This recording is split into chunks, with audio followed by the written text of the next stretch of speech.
La rivalidad política que hay entre las dos grandes facciones en Europa Central e Italia, el Papa y el Emperador, es una rivalidad muy particular. Es muy intensa, y si bien se han desatado algunas batallas, no se trata tanto de un asunto militar. La cosa acá es que se trata de una contienda por ver cuál de los dos es el que manda sobre toda la cristiandad, cuál de los dos es la mayor autoridad. Es más que nada una contienda política, aunque una rivalidad de esta naturaleza mal llevada va a dar paso a las batallas, dará paso a la guerra.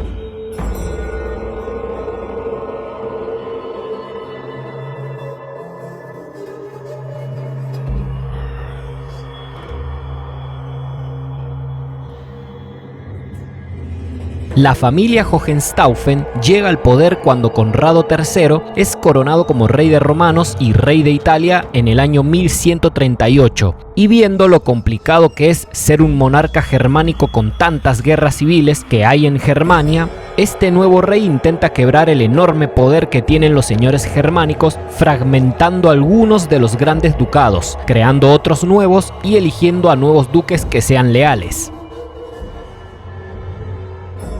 A esta altura, la mayoría de los grandes ducados germánicos han sido fragmentados en pequeños territorios con sus señores gobernándolos: Suabia, Franconia, Lorena y Borgoña, mientras que Sajonia y Baviera siguen siendo bastante fuertes, siguen siendo los ducados más extensos. Esto provoca que el rey germano se gane de más enemigos, en este caso, el duque Enrique de Baviera y Sajonia, pero en cuanto el rey le confisca sus ducados, dándole Sajonia a Alberto de Brandeburgo y Baviera a Leopoldo IV de Austria, estalla una guerra entre ambos, y una que el rey no puede ganar, porque tiene a muchos nobles germanos y muchos clérigos poderosos en su contra, por lo que los ducados son devueltos a Enrique, dejando demostrado que para mediados del siglo XII, el poder de un poderoso señor germánico es comparable al del rey. Lo interesante de este último conflicto entre el rey Conrado III y el duque Enrique es que es el origen de las dos famosas facciones medievales que se disputaron el poder a lo largo de muchas generaciones y que actuaron tanto en Germania como en Italia: la de los güelfos, de la casa de Welfen de Baviera, y la de los gibelinos, de la casa de los Hohenstaufen de Suabia.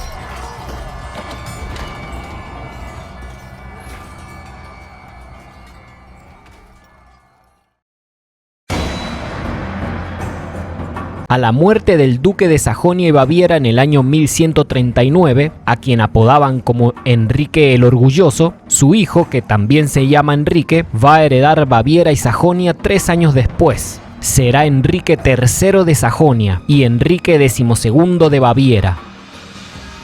Este es el famoso Enrique en la historia germana, a quien la historia conocerá como Enrique el León.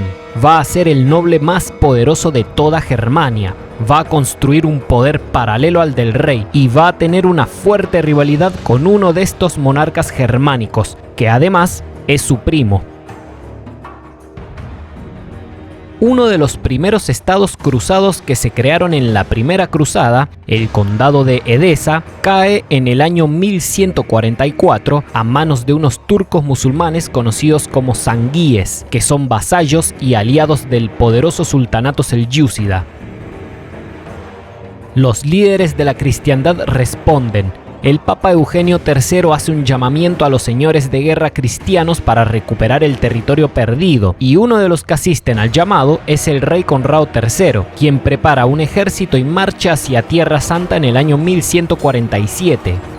Esta es la segunda cruzada, pero el fracaso en ella provoca que los germanos vuelvan a Germania, donde Conrado III reina hasta su muerte en el año 1152, y en un intento de pacificar las cosas, los nobles y los clérigos eligen a alguien que está emparentado con las dos familias rivales para ocupar la corona del rey de los romanos. Es Friedrich III de Suabia, Federico en castellano. Su padre era un Hohenstaufen y su madre era una güelfa de Baviera. El nuevo rey es el primo del duque más poderoso de Germania, Enrique el León de Sajonia y Baviera.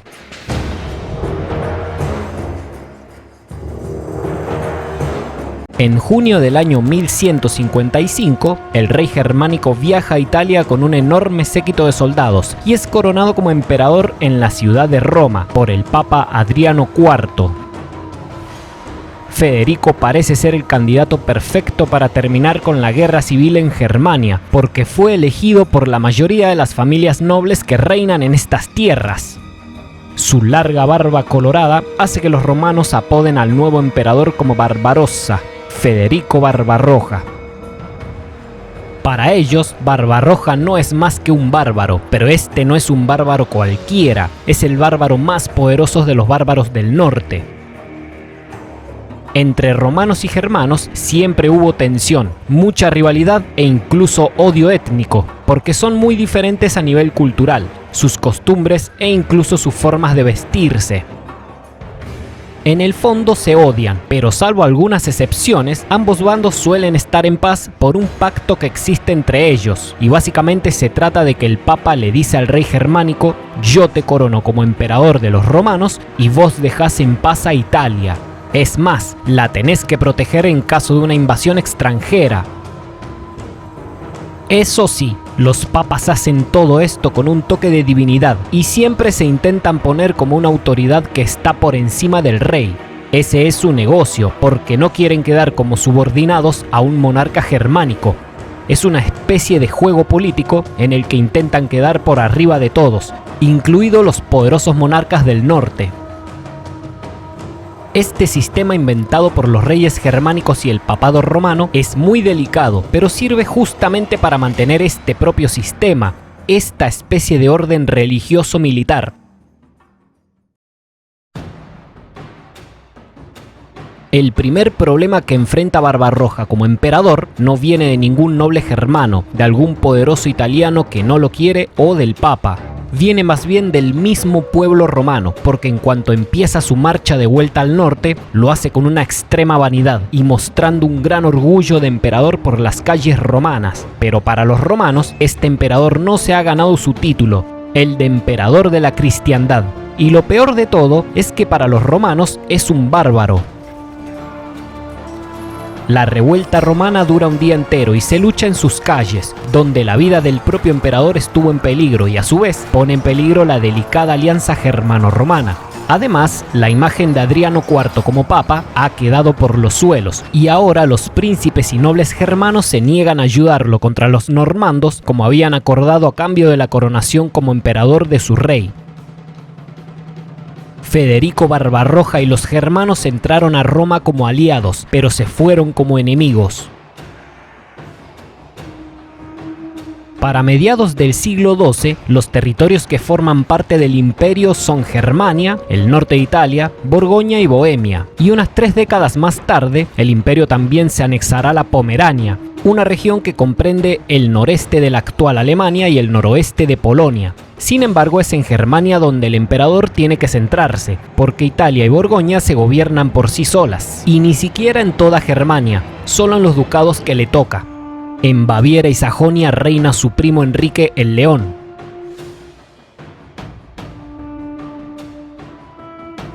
Hablando de poder político, a Barbarroja le interesa Germania, no Italia, pues él proviene del suelo germánico y al igual que sus antecesores, tendrá que batallar si es que quiere tener el control de Germania, si es que pretende que las poderosas familias germanas le sean leales.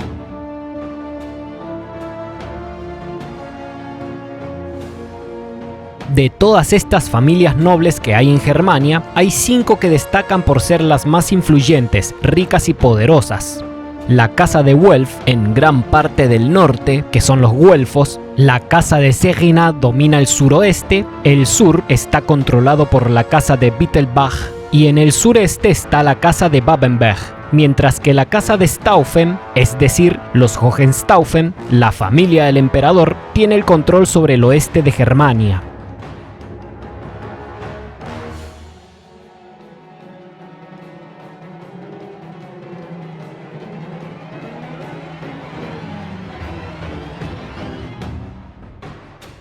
Federico Barbarroja se casa por segunda vez en junio del año 1156 con Beatriz, la hija del conde Reginaldo III de Borgoña.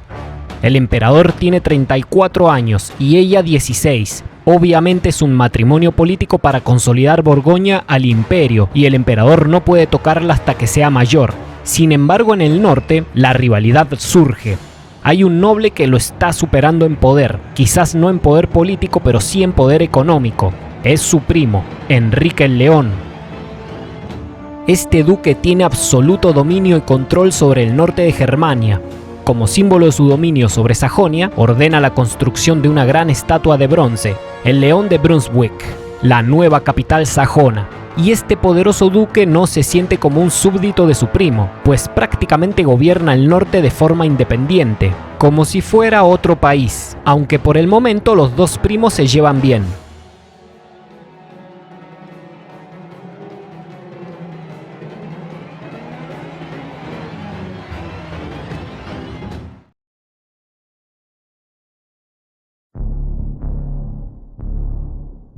Un año más tarde, la cosa sí que se pone muy tensa, cuando Borgoña tiene la visita de alguien llamado Rolando Bandinelli, un enviado del Papa, quien convoca una dieta, que es una asamblea o una reunión política, en el pueblo de Besançon.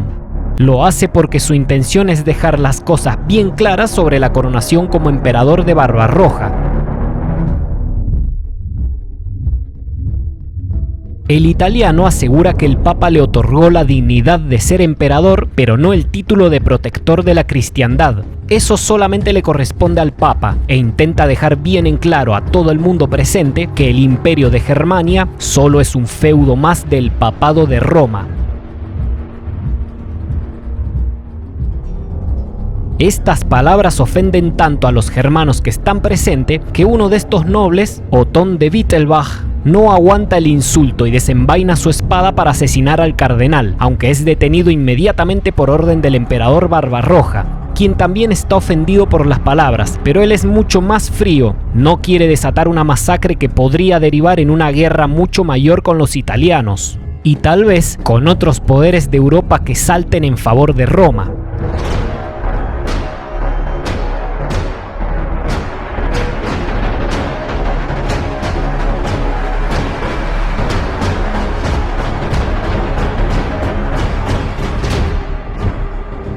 La respuesta del emperador es muy astuta. Le dice al legado papal que él no fue elegido por la gracia del Papa, sino por la gracia de Dios, no por la voluntad de su arrogante siervo, sino por la del único y todopoderoso Dios. Y le dice que a partir de ahora, su imperio será llamado como Sacrum Imperium, el Sacro Imperio, el Imperio Sagrado.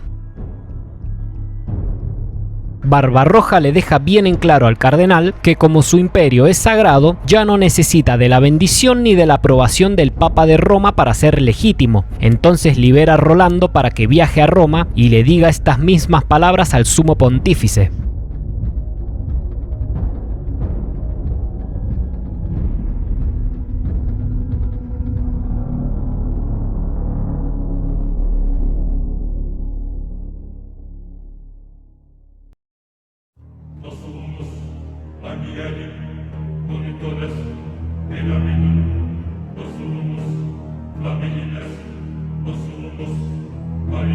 Hay quienes dicen que todo este conflicto en Besançon fue a raíz de un malentendido que se produjo entre el latín de los romanos y la lengua de los germanos, porque al parecer el traductor se equivocó en algunas palabras que hicieron sonar como que Germania era un feudo de Roma, o quizás los propios germanos entendieron mal la traducción.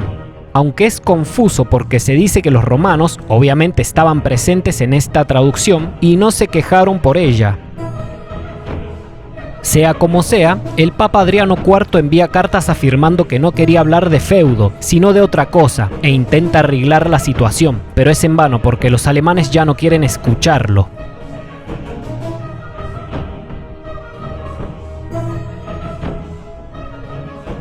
Se considera que el término Sacrum Imperium o Sacro Imperio nace en el año 1157. La idea es legitimar al emperador por la única voluntad de Dios, de nadie más en la tierra.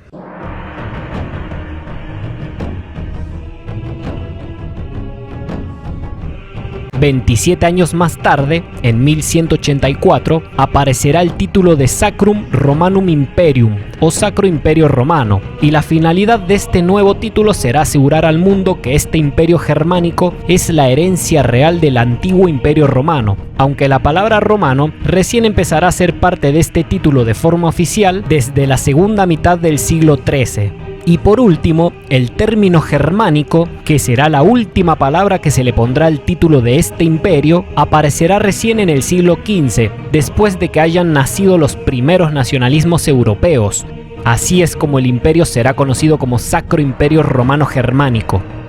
Pero eso es historia para otro día. Si te ha gustado el video, podés escribir tu opinión en la caja de comentarios, darle me gusta al video o compartirlo. Te deseo buen día o buenas noches.